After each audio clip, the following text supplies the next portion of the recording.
Hi, welcome back to the final part of the first lesson in the series of lessons about classroom assessment. In this part, we are going to learn about different types of tests. Test is no doubt the most familiar as well as common tool of assessment used by teachers in class. There are different types of tests which serve different purposes and therefore are conducted at different times.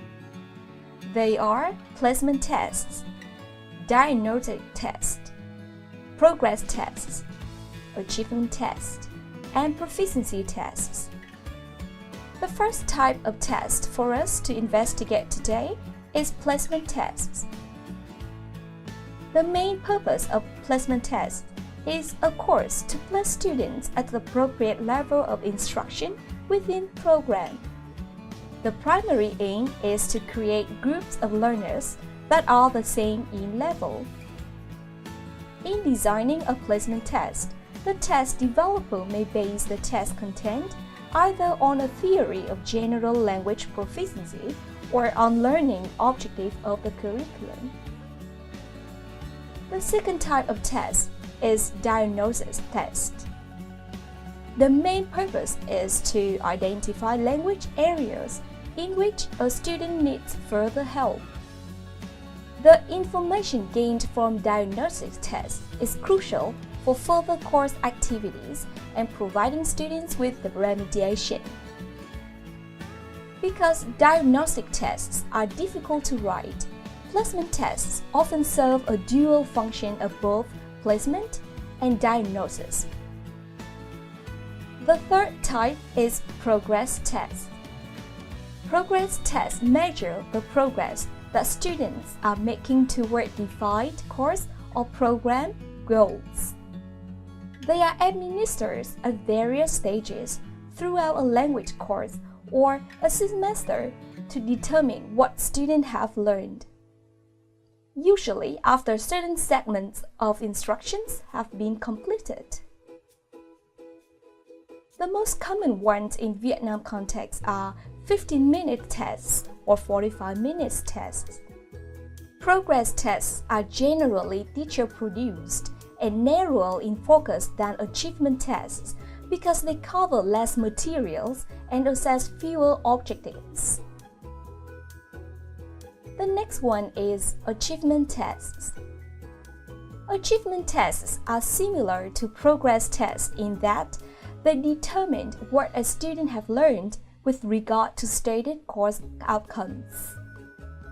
They are usually administered at mid or end point of a semester or academic year. The content of achievement tests is generally based on the specific course content or on the course objectives.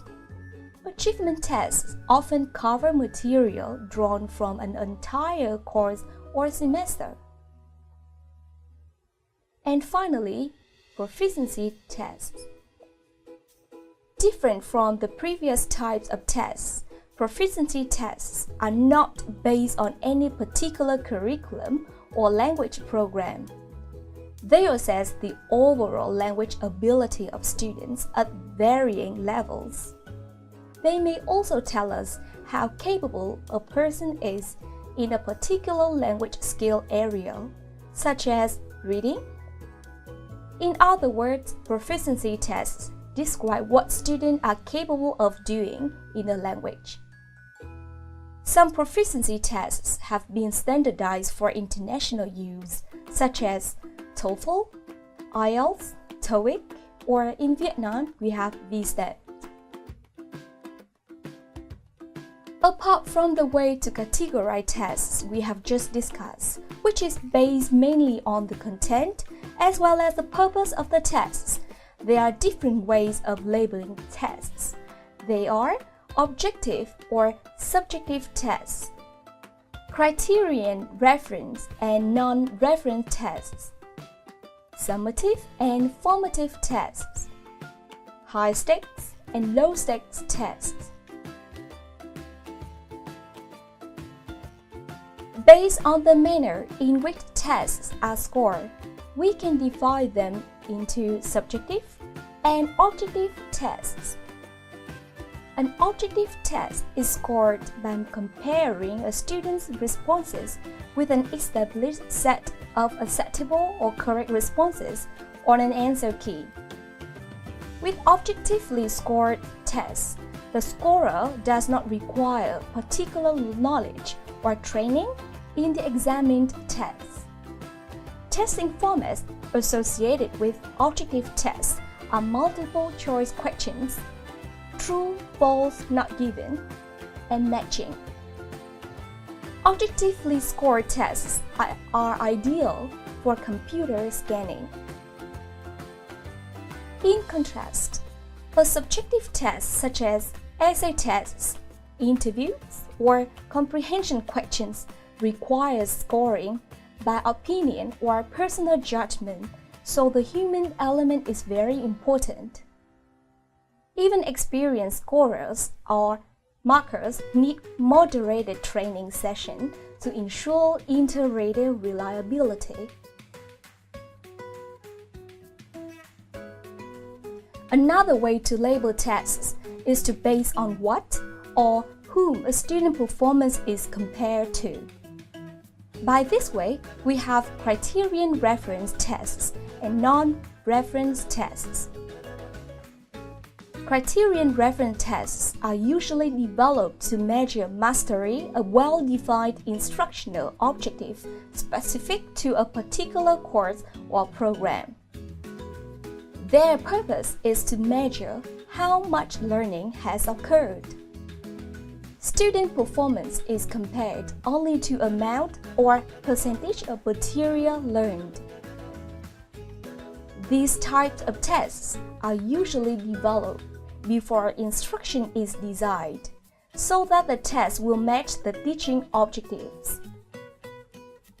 Students' achievement is measured with respect to the degree of learning or mastery of the pre-specified content. The primary concern of criterion reference tests is that it may be sensitive to different ability levels. Non-reference tests or standardized tests differ from criterion reference tests in a number of ways. Non-reference tests are designed to measure global language abilities. Student scores are interpreted relative to all other students who take the exam.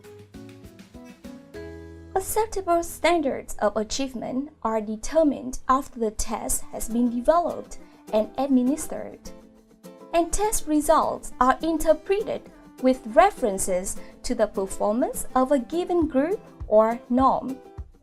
The norm is typically a large group of students who are similar to the individuals for whom the test is designed.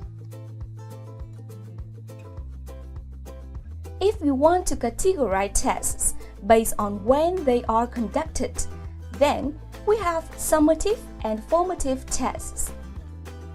Tests or tasks administered at the end of the course to determine if students have achieved the objectives set out in the curriculum are called summative tests. They are often used to decide which students move on to a higher level. Formative tests, however, are carried out with the aim of using the result to improve instruction, so they are given during a course and feedback is provided to students. Finally, if we consider the impact of tests on test takers or learners, we have high-stake tests and low-stake tests. High-stake tests are those in which the results are likely to have a major impact on the lives of a large number of individuals or on large programs, such as the entrance examination to a university. Low-stake tests are those in which the results have a relatively minor impact on the lives of the individuals or small programs. In-class progress tests or short quizzes are examples of low-stakes tests.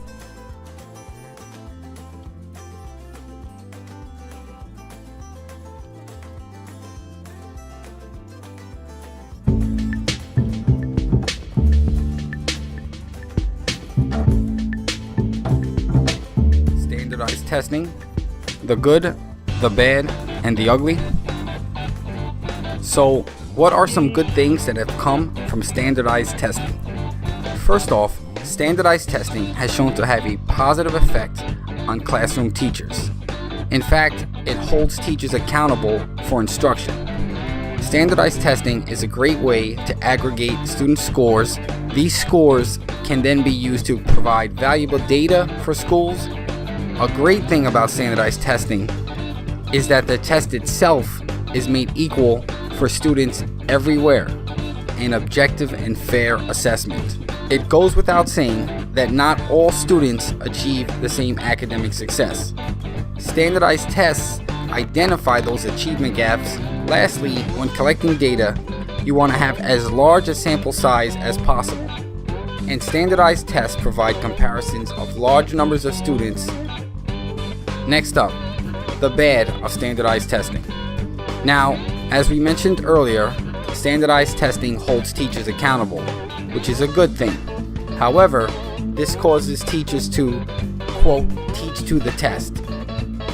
These standardized tests are not performance-based or authentic assessments. Real life isn't multiple choice. Another negative with standardized tests is that there is only one test opportunity. A student can have a bad day. And now our last section of standardized assessments, the ugly. Standardized testing has often brought out the worst in schools and teachers. Doctoring scores and coaching students during assessments has caused many educators to lose their jobs. Now, the more effort and attention that is spent on standardized testing, the less effort and time that is spent on other school activities. Schools cut recess and they cut other fun courses. Now, for the most part, standardized testing avoids using the words failing when disseminating their scores, but students will know when they are not meeting expectation. So right now I'm going to ask you to please like this video, but more importantly, please subscribe to this channel and just give this channel a chance. Alright, we have so far been through a list of different tests and the way to categorize them. To sum up, based on the purpose and content of the tests, we can divide tests into placement tests, diagnostic tests, progress tests, achievement tests, and proficiency tests.